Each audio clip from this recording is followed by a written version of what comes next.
Et ce qui est proposé la dernière fois, on a vu un petit peu comment utiliser différentes polices et puis couleurs.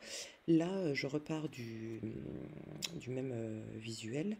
Et ici, quand je clique, donc quand je sélectionne voilà, ce petit passage-là, vous voyez, il y a effet. Voilà, donc je vais cliquer sur effet. Alors, il n'y a pas grand-chose en effet, mais en tout cas, ils sont assez sympas. Donc, en fait, tout simplement, vous n'avez plus qu'à essayer, vous voyez. Là, ombré, ça rajoute forcément donc une petite ombre. Ici, ce qui est bien, c'est que je peux en plus voilà, choisir la distance, c'est-à-dire une ombre qui est plus proche, alors là, on la voit presque pas, ou alors beaucoup plus lointaine, et ça fait quand même assez joli. J'aime bien cet effet-là. Je peux choisir l'angle aussi, voilà, parce que je veux que l'ombre soit au-dessus ou en dessous, voilà, hein, je choisis l'angle, et puis la transparence, voilà, donc là forcément ça devient illisible, hein. En général, voilà, c'est mieux quand c'est vers là, ou alors tellement transparent qu'on ne la voit presque plus. Voilà. Autre avantage, je peux choisir la couleur de l'ombre. C'est-à-dire que là, par défaut, c'est la couleur hein, ombrée qui va avec le texte de départ, mais je peux choisir une autre couleur. Voilà. Alors évidemment, celle-ci, elle n'est pas, c'est pas la plus voyante. Allez, on va essayer autre chose. Voilà, j'essaye, hein, je prends une autre couleur. Je peux choisir la couleur de l'ombre. Voilà. Donc celui-là, il est assez sympa. Ensuite, vous avez élévation. Alors là, ça rajoute juste, voilà, comme une petite ombre, plutôt comme des petites taches. Ici, la seule chose qu'on peut faire, c'est régler l'intensité. Voilà. Si je prends contour, voilà, je vais tous vous les faire, hein. Alors, encore une fois, hein, vous testez, mais bon, forcément, par défaut, ça se met en général sur la position qui est la plus adaptée. Voilà, vous voyez que si on exagère un petit peu, on ne voit plus du tout les contours. Bizutage, voilà, ça rajoute à la fois, c'est entre le contour et puis l'ombré. On peut choisir l'épaisseur aussi, la distance, l'angle, et puis aussi là on peut choisir hein, de nouveau la couleur. Voilà. Écho, voilà. Alors là, écho, on est sur une répétition en fait du mot, et là c'est sympa aussi. Voilà. On peut vraiment donner une sorte de 3D en fait au texte. Alors celui-ci, là, ouais, il est particulier, le glitch. Là, on peut choisir juste entre les deux couleurs-là, c'est-à-dire en gros, hein, voilà.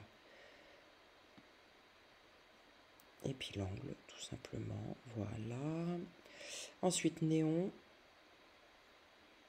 Pareil, toujours on peut régler l'intensité. Donc c'est vraiment le néon, il est sympa aussi pour des trucs un petit peu plus fun, voilà. Ou l'arrière-plan. Alors l'arrière-plan, ça va forcément, comment dire, on ne pourra pas régler la distance derrière, hein, c'est-à-dire que ça va s'adapter au texte. Si j'augmente mon texte, pardon, là il se déplace, mais si je l'augmente, hop, on va y arriver. Voilà, si j'augmente mon texte, mon arrière-plan bouge en même temps. Voilà, ce qui est à l'arrière-plan, je ne peux pas le toucher, il se met automatiquement. Par contre, je peux aussi, je vais revenir sur effet, pardon, choisir la couleur de l'arrière-plan. Voilà, parce que des fois, la couleur choisie, c'est pas la plus sympa. Voilà, donc moi, je peux choisir une couleur d'arrière-plan. L'arrière-plan, je vais vous montrer une chose, c'est que c'est un peu moins sympa. C'est bien quand vous avez un texte qui est écrit sur une seule ligne.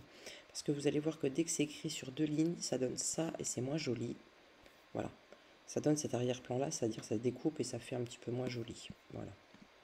Donc l'arrière-plan, moi, je le trouve bien à utiliser pour quelque chose qui est écrit sur une ligne, un mot, pardon, ou plusieurs mots, mais qui tiennent sur une ligne. Ensuite, dernier effet qu'on peut utiliser. Alors par contre, je vais enlever celui-ci. Comment allez-vous? Allez, enlève-toi. Voilà.